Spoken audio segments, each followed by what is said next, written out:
Hi hello friends, గర్భిణీ స్త్రీలకు ఉపయోగపడే మంచి రెసిపీతో మీ ముందుకు వచ్చాను. బార్లగంజి అన్నమాట. ఈ బార్లగంజి వలన చాలా ఉపయోగాలు ఉన్నాయి. గర్భిణీ స్త్రీలకు ఉమ్మనీరు శాతం తక్కువగా ఉన్నా, ఉమ్మనీరు అనేది లీకేజ్ అవుతున్నా, ఉమ్మనీరు శాతం అనేది పెరగాలన్నా కూడా ఈ బార్లగంజి తాగితే చాలా ఉమ్మనీరు శాతం అనేది పెరుగుతుంది.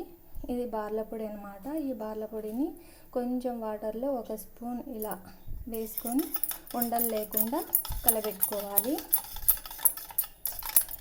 ఇలా మంచిగా ఉండలు లేకుండా కలబెట్టుకోవాలి. చాలా సింపుల్ రెసిపీ అన్నమాట. ఒక చిన్న గ్లాస్ పాలు, షుగరు, గ్లాస్ వాటరు, అంతే. బార్లగంజి ప్రిపేర్ చేసుకునే విధానం: గ్లాస్ వాటర్ తీసుకోవాలి. ఈ గ్లాస్ వాటర్ని చాలా బాగా మరగనివ్వాలి. ఇలా బాగా వాటర్ మరిగిన తర్వాత మనం ప్రిపేర్ చేసి పెట్టుకున్న బార్ల నీళ్ళని ఇందులో పోసుకోవాలి.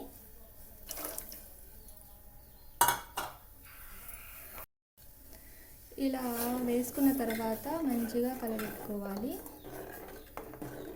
ఈ వాటర్ అంతా ఇంకిపోయి గంజిలాగా తయారవ్వాలన్నమాట. ఇందులోకి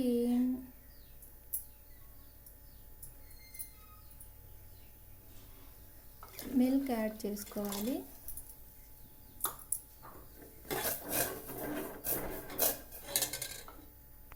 ఇలా బార్లగంజి తాగడం వలన గర్భిణీ స్త్రీలకు మంచిగా ఉమ్మనీరు శాతం అనేది పెరుగుతుంది.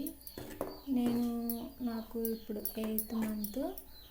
నాకు ఉమ్మనీరు శాతం తక్కువగా ఉందంటే నేను 5th మంత్ నుంచి తాగడం స్టార్ట్ చేశాను. నాకు మంచి రిజల్ట్ వచ్చింది.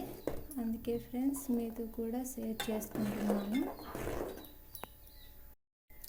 ఈ బార్లగంజి తాగడం వలన ఉమ్మనీరు శాతం పెరగడమే కాకుండా ఈ బార్లగంజి అనేది చాలా చలవ చేస్తుంది అన్నమాట. బేబీకి చలవ చేస్తుంది. ఇది ఎవరైనా తాగొచ్చు.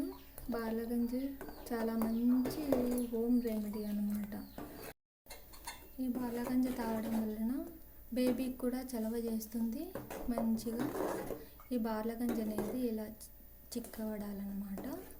ఇలా చిక్కబడిన తర్వాత కొంచెం షుగర్ యాడ్ చేసుకోవాలి. మీరు షుగర్ అయినా యాడ్ చేసుకోవచ్చు, లేకపోతే బెల్లమైనా యాడ్ చేసుకోవచ్చు. మీ ఆప్షనల్ అన్నమాట.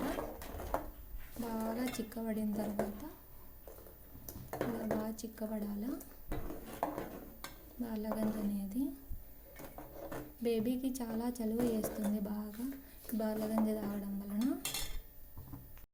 బార్లగంజి చాలా చక్కగా చిక్కబడింది. ఇలా చక్కగా చిక్కబడాలన్నమాట. మంచిగా చక్కగా చిక్కబడిన తర్వాత ఇంకా స్టవ్ ఆఫ్ చేయాలి.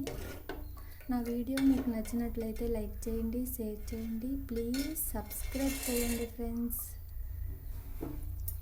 ఇంకా ఈ బార్లగంజి అంతటిని ఒక గ్లాస్లోకి తీసుకోవాలన్నమాట.